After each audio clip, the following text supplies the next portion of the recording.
Se ha estrenado Capitán América Brave New World con bastante polémica alrededor. Hoy vamos a hablar sobre qué tal está la película. Además, nos vamos a adentrar en los spoilers para poder platicar enteramente sobre esta nueva entrega. Vamos a mencionar las sorpresas que tiene dentro, incluyendo la escena postcréditos. Así que adéntrate a la reseña de Capitán América Brave New World. Antes de empezar, tranquilos, avisaré antes de que haya grandes spoilers, por si no quieres revelaciones muy importantes sobre la película. Primero empecemos con la pregunta, ¿de qué trata? Los trailers sinceramente no han contado mucho, pero esencialmente es un thriller político en donde Thunderbolt Ross asume la presidencia de Estados Unidos, pero un ataque en su contra dentro de la Casa Blanca causa una gran tensión entre él y Sam Wilson, que también está lidiando con asumir el rol de Capitán América públicamente. Detrás de ellos hay una gran conspiración por desequilibrar el país, y Sam Wilson debe descifrar quién es el verdadero culpable antes de que sea demasiado tarde. Hablando sobre la calidad de la película, es muy sabido que hubo grandes regrabaciones para intentar componer o mejorar la película, y de manera honesta creo que sí lograron el cometido. Si no tuvieras tanto ruido en redes, para algunos sin contexto esta película podría pasar como una película ok. Sin embargo, todo ha cambiado, y dado que en streaming tenemos una gran oferta de contenido, una película ok no es suficiente para arrastrarte al cine. Eso creo que todas las productoras cada día lo notan más. El espectador necesita un evento que lo haga levantarse e ir a comprar un boleto. Y en este caso, para empezar, la cinematografía de la película es muy pobre. La puesta en cámara parece de una serie de televisión, y cuando las secuencias cortan a los efectos especiales, nuevamente Marvel vuelve a recaer en tener secuencias que se ven inacabadas, lo que nos saca completamente de la ficción. Seguido de esto tenemos la historia. Básicamente es Winter Soldier 2.0, pero sin la calidad en las batallas filmadas ni tampoco en la construcción de personajes. Rescataron solo la idea de que el Capitán América debe de darle relativamente la espalda al gobierno para seguir sus ideales, además de que hay una organización o una persona detrás que están moviendo los hilos. Aquí Bucky es reemplazado por Isaiah Bradley, el cual fue el Capitán América olvidado, ya que el gobierno hizo pruebas del suero del supersoldado con él, pero nunca lo reconoció como a Steve Rogers, e incluso pasó tiempo en prisión de manera injusta. Y con esto podemos empezar a hablar de los grandes problemas de la película. Lo que les conté de Isaiah Bradley a mí me parece muy interesante, y una crítica muy dura sobre cómo Estados Unidos trató durante mucho tiempo a los afroamericanos, pero la realidad es que nunca se profundiza en Isaiah. Su pasado es mencionado en un diálogo, y la película espera que empatices con él por simplemente una línea que si te distraes puede pasar de largo. ¿Qué diferencia hubiera sido que la película empezara con un flashback que nos mostrara cómo Isaiah sufrió sus abusos y cómo logró ahora tener un poco de paz para volver a ser manipulado? Vamos, es como si esperaran que empatizáramos con Bucky, pero sin mostrarnos que fue un hombre bueno antes y que eventualmente fue manipulado para convertirse en un asesino. Si solo te resumen su historia en una frase, no hay manera de que entiendas por qué Steve Rogers lucha por su amigo. Por otro lado, el personaje de Sam Wilson no cruza ningún arco o evolución. Sam empieza y termina la película absolutamente igual, lo que hace nulamente interesante verlo en pantalla. No tiene ningún conflicto más allá de no llenar los zapatos de Steve Rogers, conflicto que por cierto no termina resolviendo al final de la película. Pero más adelante volveré con el tema de Sam. Quizá el problema más grande de la cinta es que es una secuela de Incredible Hulk, pero con Sam Wilson metido con calzador. Todos los personajes que involucra de manera importante la historia son de esa película de Hulk, lo que inmediatamente nos grita que esta era una película para el Gigante Verde y no para Sam Wilson. Incluso ni Steve Rogers tendría que ver aquí. Con esto creo que es momento de ir a diseccionar la película con spoilers, para poder hablar de manera libre sobre lo que ocurre en la película. Ok, creo que es importante para seguir adelante decir que el villano principal de la cinta es Samuel Stearns, alias el líder, el cual es interpretado por Tim Blake Nelson. Este salió en la película de Incredible Hulk y recibió la sangre radioactiva de Bruce Banner a través de una herida en su cabeza, lo cual lo hizo mutar.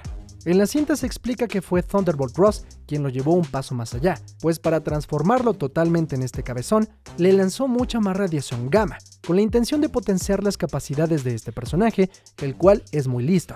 Esto porque Ross quería que creara armas para Estados Unidos, las cuales, spoiler, nunca vemos en pantalla y jamás se menciona qué tipo de tecnología desarrolló para el país, pero bueno. Sin embargo, cansado del abuso de Ross, desde su prisión, este villano planeó su caída.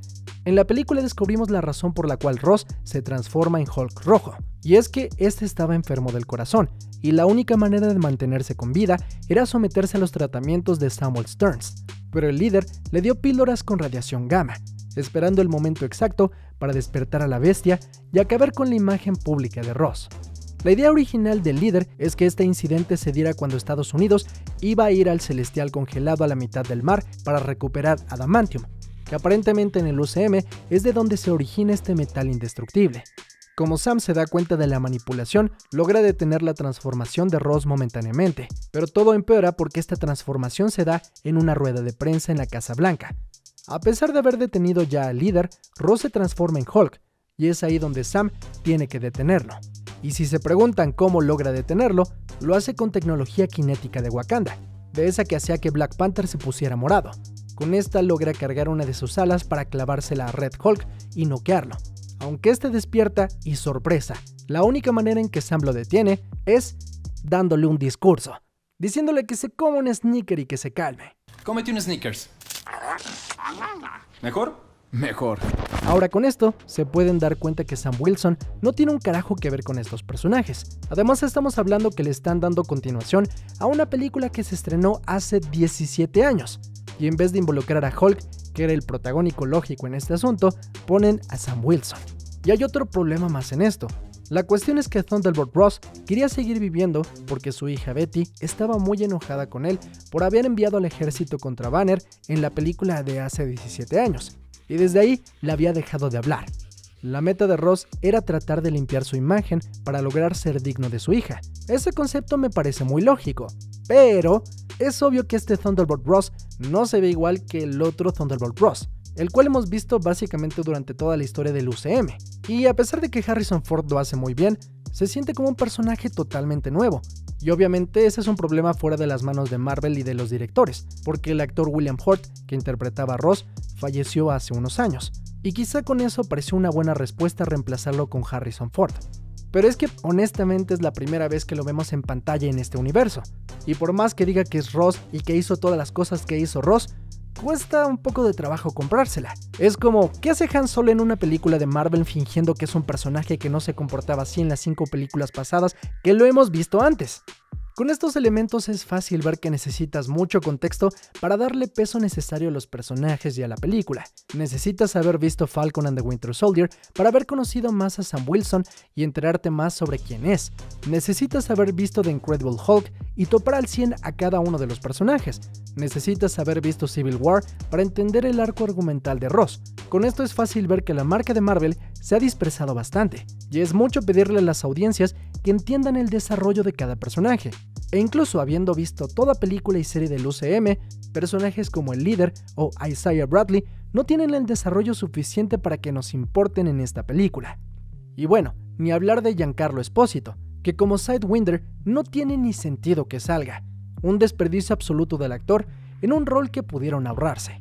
Y con esto tenemos que reincidir en Sam Wilson como Capitán América. Yo sé que hay mucha controversia sobre su rol como el Cap, y lamento decir que esta película no le hace ningún favor. En cuanto comienza y lo ves en acción, da vueltas y tira el escudo, rompe brazos y todo bien. Pero en el interior te preguntas, bueno, ¿y cuándo salen los verdaderos protagonistas? No puedes evitar sentir que estás viendo un episodio de una serie terciaria con un personaje secundario. Y creo que sobre la pregunta de si Sam Wilson debería o no tener el escudo, yo he podido bajar un poco esa pregunta y puntualizarla así. Si bien es el guionista quien decide que Sam Wilson sin suero del supersoldado puede enfrentar a Hulk y derrotarlo, también es responsabilidad de los guionistas y productores saber cuándo un personaje tiene materia para ser protagonista y cuándo no. Y no es porque Sam Wilson no merezca de manera pragmática ser el Capitán América. El problema es que es la elección más aburrida. Sus cómics como el Cap nunca vendieron muchas copias y no generó ningún interés en los fans. Y lamentablemente para Anthony Mackie, que interpreta al personaje y se esfuerza por hacerlo muy bien, Sam Wilson no tiene nada interesante que decir. Y es que solo miren a Tony Stark, a Steve Rogers, a Thor o a Hulk. Sus historias son interesantes porque son personajes conflictuados o perturbados, personajes que han perdido algo o alguien o básicamente todo en su vida y aún así deciden hacer el bien. Caso que por cierto también pasa con Bucky. Los personajes de Marvel funcionan en su mayoría porque son personajes rotos, con personalidades complejas e interesantes. Sam Wilson es un hombre veterano que da discursos. ¿Ese es su superpoder? A pesar de conocerlo en la serie, nunca hemos profundizado por qué es interesante. Y lo siento, no podemos fingir que lo es. No es que merezca o no ser el Cap, es que argumentalmente es aburrido. Por eso es que la trama tiene que meterlo en una película de Hulk. Pero es obvio que no es su sitio. Caso muy parecido que pasó en la película de Ant-Man Quantumania. Es ilógico que un personaje como Ant-Man se enfrente a una amenaza tan colosal como Kang. Estás condenando a tu protagonista a fallar porque no es su sitio. Irónicamente, Harrison Ford, aunque interpreta casi un personaje totalmente nuevo, conecta porque tiene vínculos humanos tangibles. Quiere ver a su hija, es un hombre que se ha corrompido para proteger a su país y ahora todo le cobra factura. Tiene una evolución y tiene un desenlace acorde, pero sobre todo es un personaje interesante. Pero es que vamos, no tiene ningún sentido verlo convertido en Hulk rojo si no va a enfrentar al verde. Constatemos que Hulk es una de las grandes obsesiones de Ross, y en los cómics verse convertido en un monstruo es simplemente para derrotar a ese que odia. Pero en la película nunca vemos el impacto que tiene en el personaje convertirse básicamente en su peor enemigo. Y sin enfrentarse a Bruce Banner y que este ni siquiera aparezca en la película, me parece que es como ver una película de Wonder Woman enfrentando al Joker como villano principal. O sea, ¿de qué carajos me estás hablando? Como les dije, irónicamente con todas las regrabaciones y demás, la película funciona de la manera más superficial posible. Sin embargo, esta película aborda temas políticos, raciales, pero que narrativamente vade para hacer una película más de Marvel, que no tiene las mejores batallas, ni los mejores personajes, ni los mejores diálogos, lo que nos lleva a pensar que quizá debieron ahorrarse esta película. Si hubiera llegado en un mejor momento para Marvel, la película le pesaría menos, pero dado el estado actual de Marvel Studios y de Disney, ese levantón que han dado varios proyectos vuelven a caerse con esta película. Y la verdad no sé cómo le vaya a ir en taquilla, pero creo que es necesario que haya un contrapeso en la crítica para que el estudio se dé cuenta lo que está haciendo mal y regresemos a esos viejos años cuando Marvel dominaba el mundo. Sobre la escena postcréditos, la verdad no hay mucho que decir. En esta tenemos al líder encerrado en The Raft, prisión que habíamos visto anteriormente en Civil War, donde Ross era el guardián principal.